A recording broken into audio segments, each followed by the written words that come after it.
زه نن ډېر زیات خوشحاله یم او غواړم چې دا خپله خوشحالي د خپلو مینهوالو سره شریکه کړم، صرف د عبرت په خاطر. الله تعالی په ما باندې 4 احسانات کړي دي، یوم نه، دوم نه، دریم نه، 4. اول احسان یې په ما دا کړی دی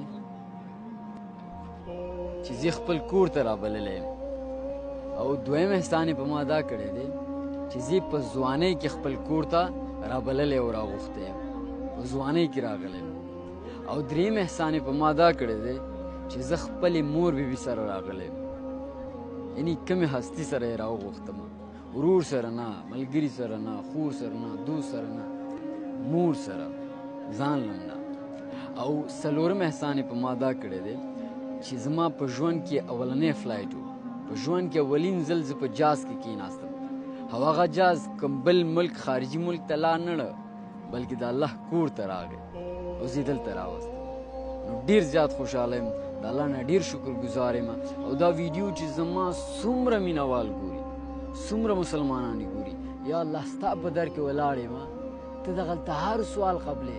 دا ویډیو چې څومره خلک هم ګوري، دغه ټول دغه کور ته راوبلې او د خپل کور دیدار پرې وکړي. آمین ثم آمین. والسلام.